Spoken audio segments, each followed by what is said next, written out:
All right, so we might make a start. Alrighty, so share my screen. Hopefully you can see. So today we'll start off with Andre. So Andre, I see you've updated your image here, and it's looking much better, and it's looking more like the reference. So that's looking great.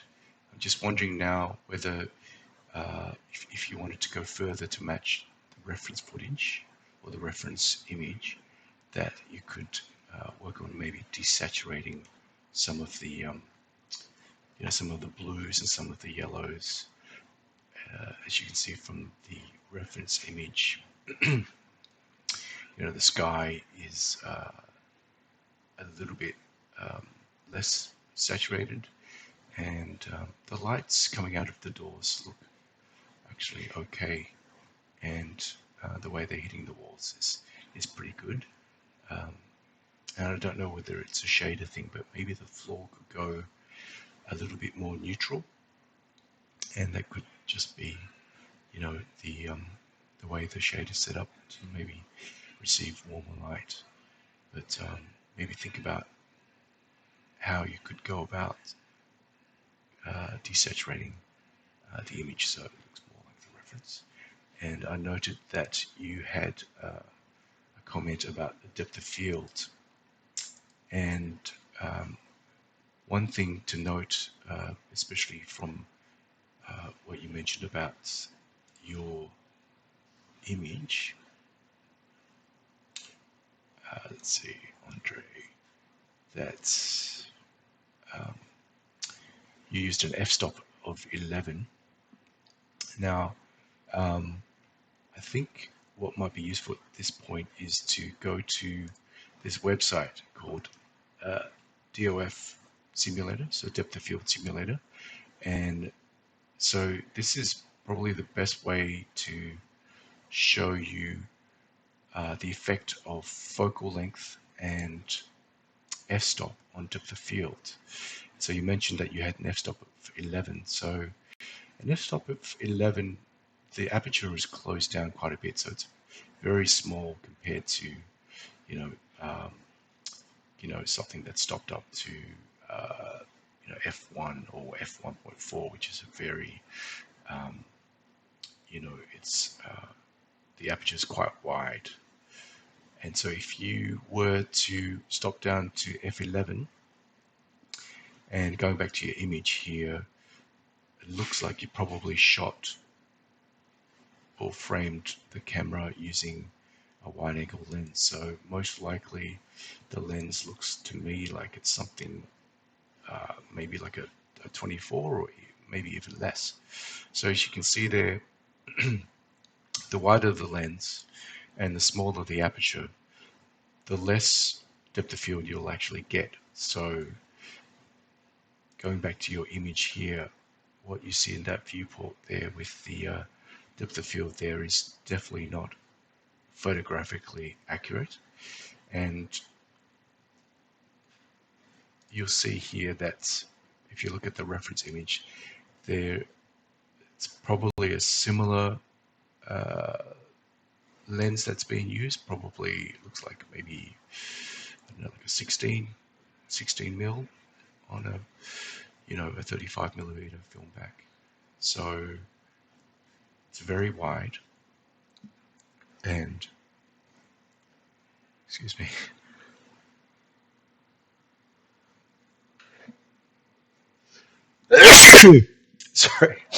Sorry. It's very wide lens, and also um, the aperture is probably wider than what you're using, just to take in the light. And so it's probably at least an f5.6, or most likely it's probably an f2. So even at that, the aperture opened up. Because you have such a wide angle, you're barely going to get any depth of field. Alrighty, so I think you should just leave. The image that you've got in terms of depth of field right now is probably good to go. Okay. All right, on to Dior. Now this is looking um, pretty nice. I see that you've had a go at bringing down the core.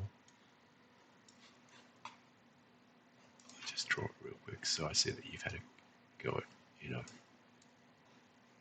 taking this down, which is looking really nice. And also you've taken some of the intensity off the light from inside the room down. You could probably, I think you could probably go further.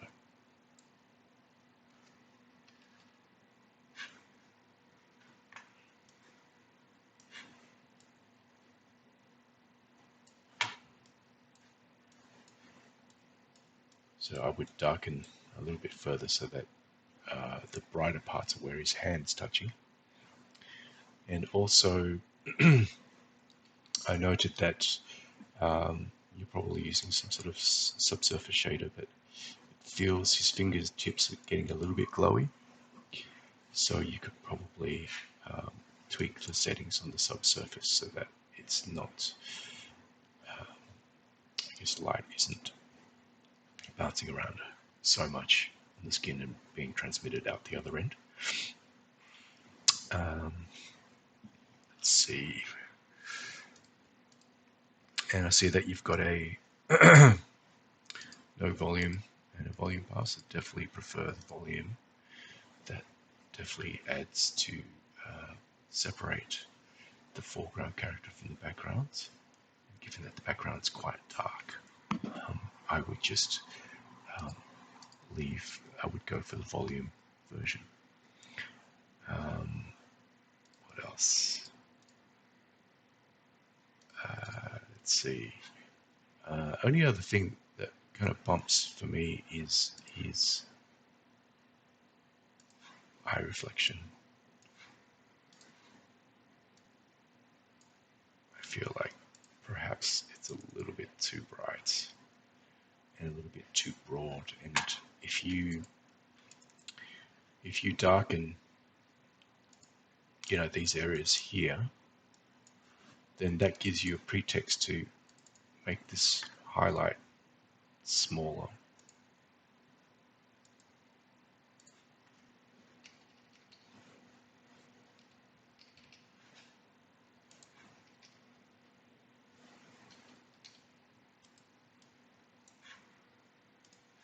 So let's see if you could maybe get it to be something like that.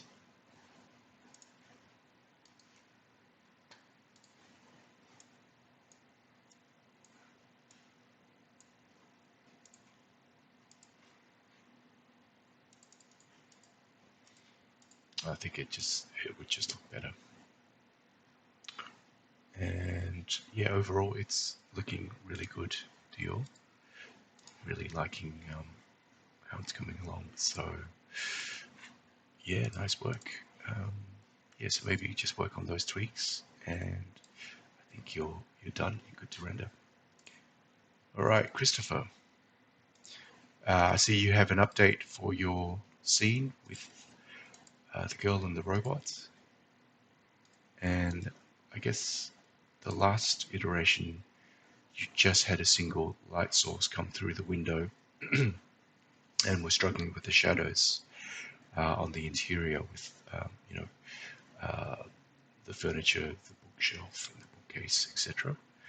And I see that you've done another pass, and it looks like there's light coming in from another window from off-screen right. It feels now that you've added some extra light from screen right, it does feel like it's flattened out the image somewhat, and it could just be a case of maybe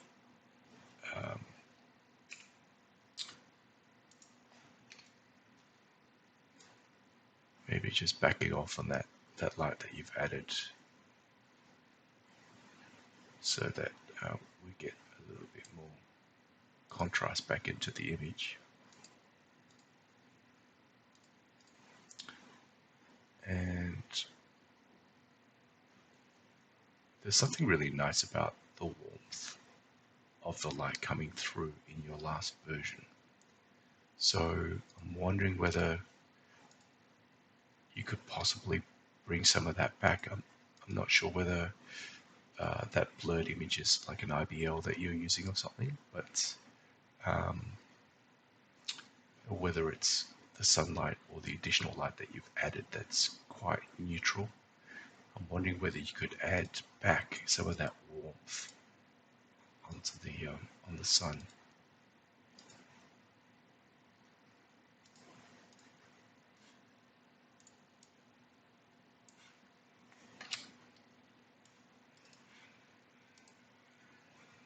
Yeah, just overall it feels like it's flattened out somewhat.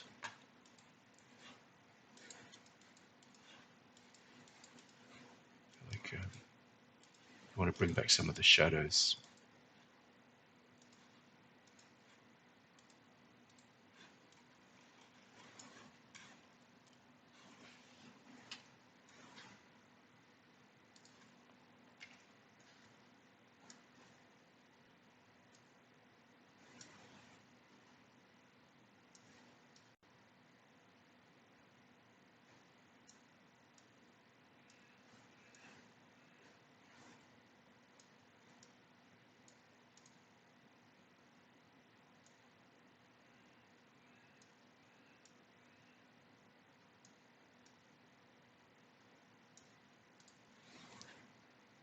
This might be a little bit too much, but so I'm just mixing back between what you have and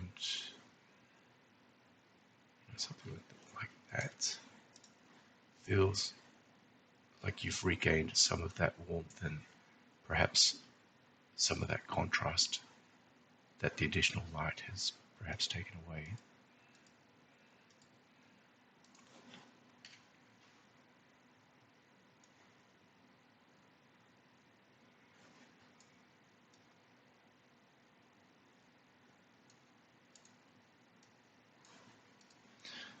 So yeah, take a look at that and see what you get. But it's getting there. Thanks, Christopher. Forum, you had a comment about whether the eye work on the lady was working compared to the previous version. Now, it's hard for me to really judge because your last version was quite low res, but just looking at this, it feels like it's working quite well. And I really love the key that's hitting her face. Right, sorry, right here.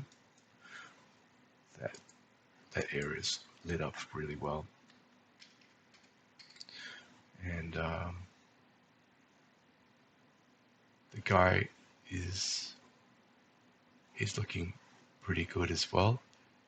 I noticed that there's some sort of purplish tinge on the whites of his eyes. Could you look into that? Because it feels like, compared to his teeth, it feels more magenta. And they should line up a lot more closely, I think. I'm wondering whether it's in the shader or it's a shader response thing, or whether there's an highlight that you're using that's a little bit too magenta. I like that you've gotten rid of the bicycle wheel and just swapping it out with some boxes looks really much better, much less distracting. And your question about texturing, you could definitely work on the scale of this leather. It definitely is scaled up too much. You could bring it down so that you do notice a texture, but it's not so overt. I'm really liking this raking light on it. wondering whether this area here has too much bounce here, so it feels like the sofa, the light should be more occluded because let me take that out. So the light feels like it should be being occluded by him sitting there.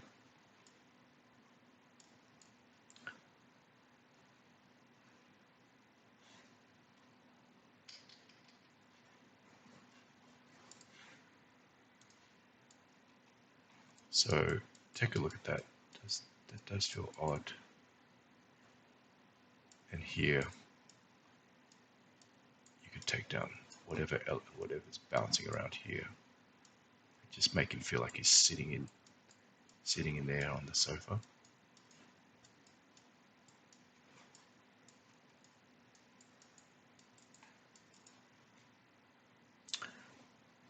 Overall, it's looking good. I see you've gone with the purple version. That's looking really nice. Yep. So take a look at those points, and I'll see you next version. Thank you. Next up is Samuel. I see you have a bunch of updates here from the last time I took a look at it, which was about a week ago. So that's definitely an improvement.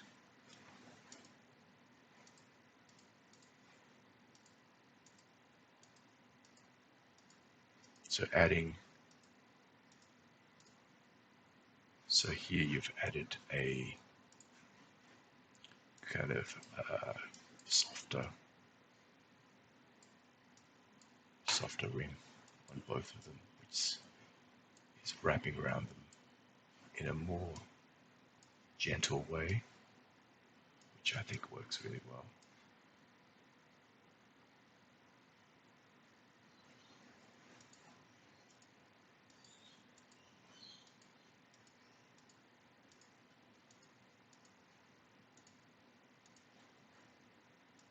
The white of her eyes got really bright. Maybe look into that. What's causing that? It's probably that light, the key light that you're using on her. I do still feel that perhaps you could swing that around a bit more so that it's not so front lit. It still does feel like it's front lit, especially on her. If you could swing it around so that the roll off, instead of starting here, maybe the roll off starts here, so a bit earlier, which means that whatever key that you have needs to be swung around a little bit more.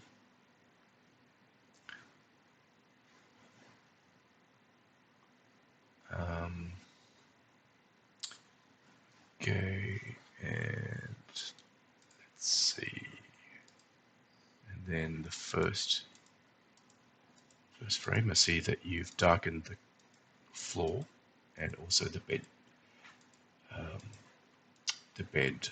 bedding, so that's working nicely. You've added some depth of field as well in the window there, so it doesn't bump as much against her figure.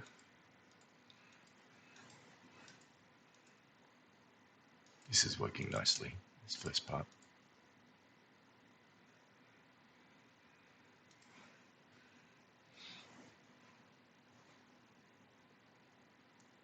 This second frame, work on key direction on her, and perhaps on him too. He does feel like still a little bit too front lit. So try to maybe swing it around so that the roller starts maybe here rather than here.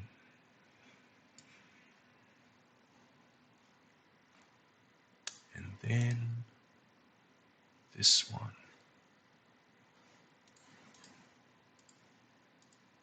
It's a huge improvement. She doesn't feel anywhere near as front lit as she was. And so that's feeling really nice. And same with the guy. He definitely feels less front lit. You can see there, you know, his ear before compared to now has more shape because it's less front lit. And also, you'll notice that his hair as well as the spec roll off on his hair is working nicely. And that's just, I think, for the simple fact that you've rolled that key around. And also on her as well.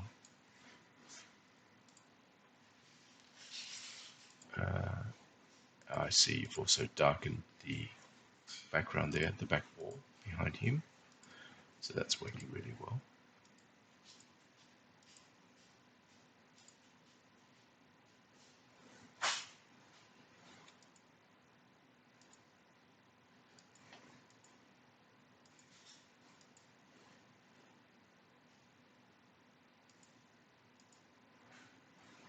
Yeah, I'd say this frame's pretty good too. All right, thanks for that, Samuel. Next up, we've got Jordan. So I just pulled up just a single frame. This is probably my favorite frame out of the whole sequence, Jordan. Let's see whether I have that dino sequence. Let me just load that up. So see that you've started rendering out with motion blur. I think that's a really good strategy at this point because once you have your light set up, you really want to see frames, especially when the camera and the elements, the characters are moving around so quickly around the scene. You really do need motion blur to judge the lighting.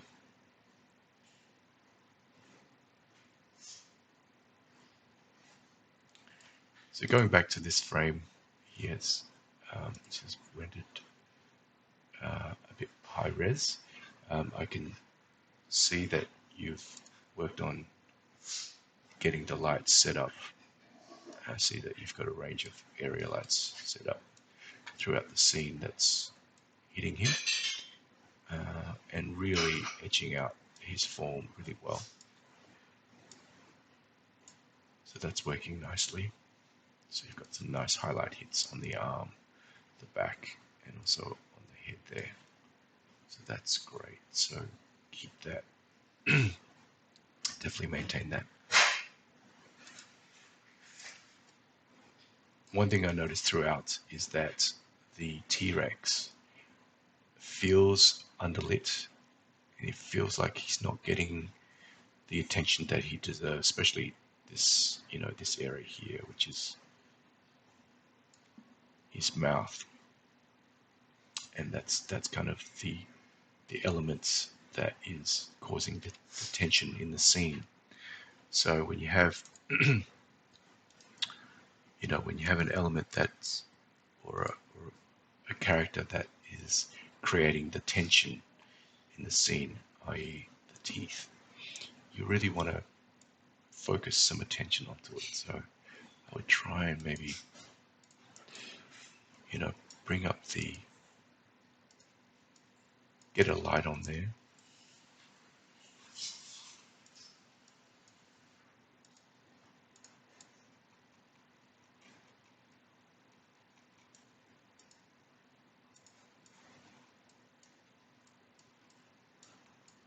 Just get the teeth at this point. Get those teeth to show. The rest of his body, because he's such a huge, his scale is quite a lot bigger than this little guy, he probably doesn't need to be lit all over.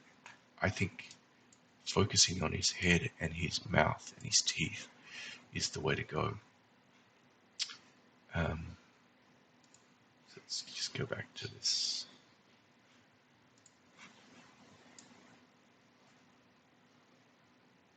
Yeah, overall, the reset of the lighting's very successful, especially at the beginning.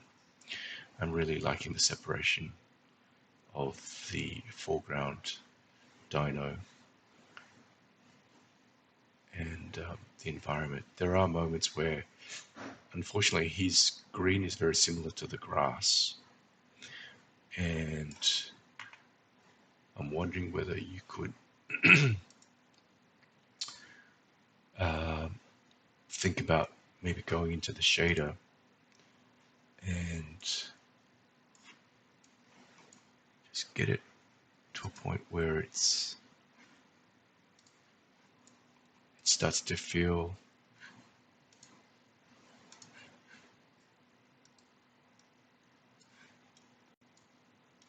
a bit darker. This is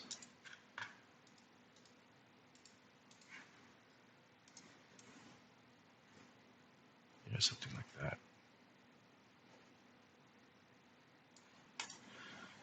So that the dino pops a little bit more. And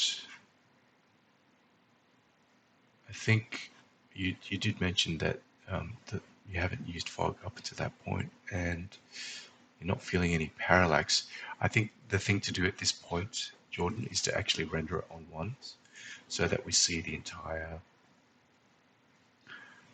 shot on ones. So then we can judge things like parallax and where things like volume race could go. So why don't you kick those off? I know that you may have limited resources, but maybe like a quarter res, if it's HD, then a quarter of that size would do, just so you get a sense of how the dyno is reading across the entire shot with motion blur. And then you'll be able to judge things like whether there's enough parallax and so forth. Okay, but that's looking really, really nice. I'm loving it. Nice work. Joey, so thanks for updating these shots. I mean, this is looking really nice now with the reframing and just pulling the camera back and just getting the stairs to, you read the stairs connecting with the floor, and then this ray of light or the sunlight hitting the floor as this kind of shaft of light, and then of course across to the other side of the wall. I feel like this is a really nice composition. So well done on that. Does feel like maybe the volume could go down, certain areas. So for instance,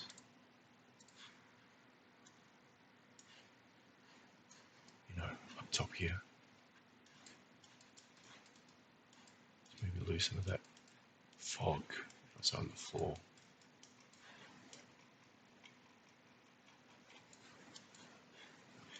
And when I say localize, I mean that just make it look like the volume is just where the light is coming through.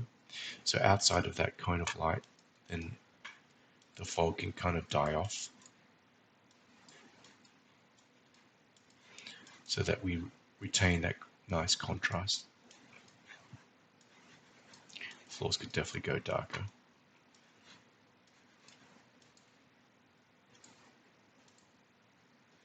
This is obviously overkill, but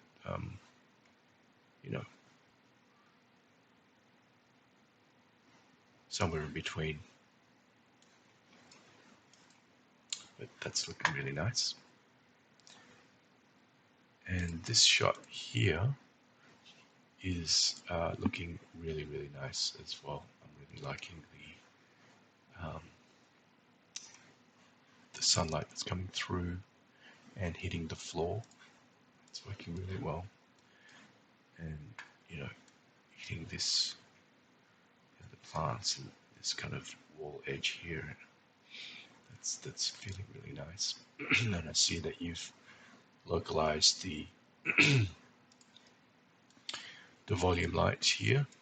That's, you know, just so our eyes are drawn to the statue. You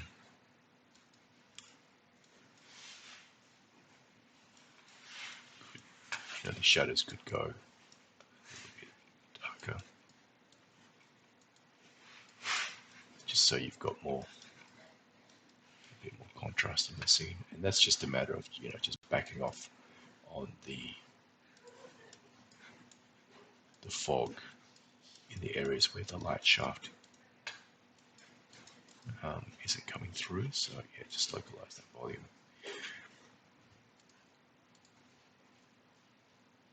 But otherwise, it's looking pretty sweet. Thank you, Joey.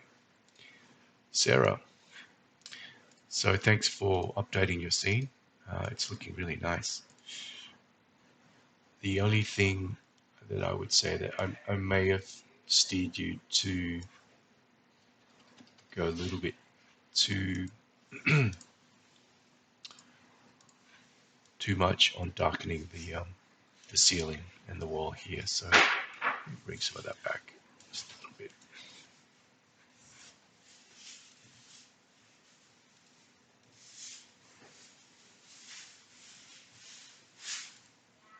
Yeah, something like that. This is looking really, really nice. I love the way the contrast that you have now. Again, I may have oversteered you in the blacks here, so these can lift on the floors and the walls here.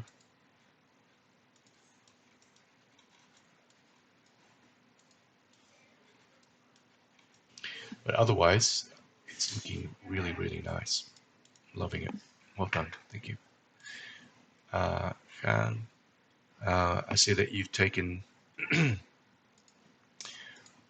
your reference from a video game, and that's totally cool. I feel like this scene where it's at is feeling quite flat because of the volume raise, and the way the video game has set it up, you have this kind of nice silhouetted sort of effect on the trees. I'm wondering whether you could bring that into your shot by just, you know, backing off on the fog. And maybe it's just a directional thing. If the fog is pointed towards camera, maybe get it to a point where it's not basically filling up the entire scene, and it's just moments that we kind of read that fog.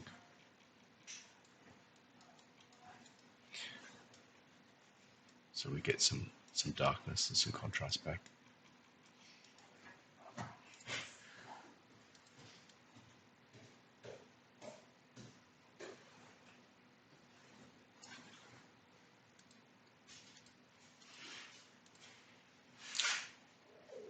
The other thing that bumps to me is the highlights. It feels like there's another light source coming from the side, and that's cool, but it feels like in frame at least, you have moonlight coming from this side, and it should feel like the highlight should feel, and it could just be the shader as well, but it should feel like it's coming from screen left.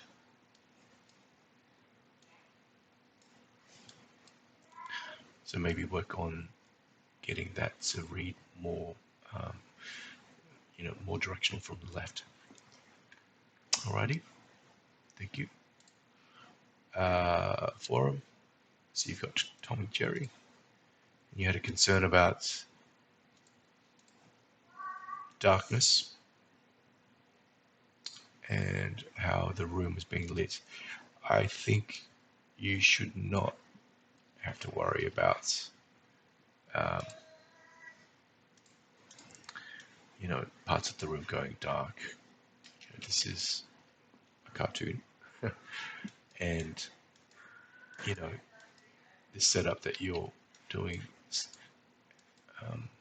it kind of lends itself to some darkness to where the this operating room is. So it's quite an ominous mood that you've set with the red light. So I feel like it's fine to go darker.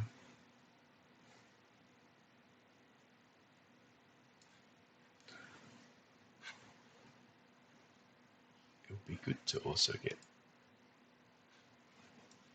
this red light coming across much more dramatically, so that it washes along the floor, all the way across here. And by darkening, that'll help to create that kind of tension of the light on the floor, the red lights.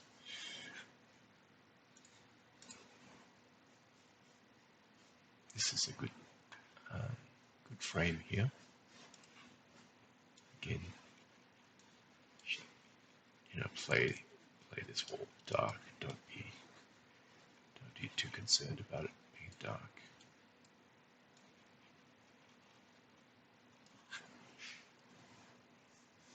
And then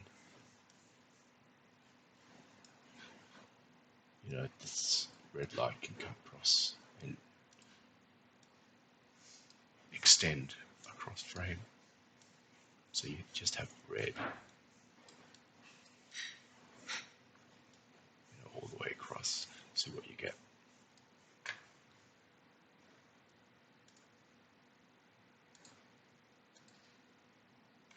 And same again. Let's go ahead and just play out that light.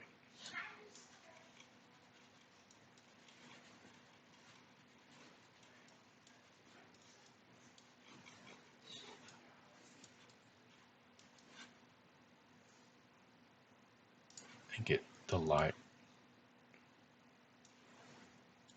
that red light, washing over Tom's Suna.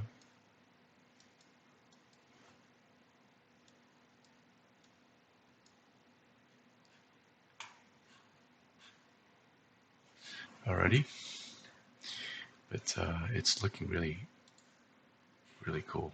This is a great frame. Alright, so I guess that's pretty much it. I'm going to stop sharing my screen. Alright, so I think that's pretty much everyone this week. I hope you found that useful, and this will be my last live critique this time round, because we're getting towards the end of the month. And so I'd just like to thank everyone for submitting their work. It's been really great looking at it and really inspiring. Okay, thank you. Until next time.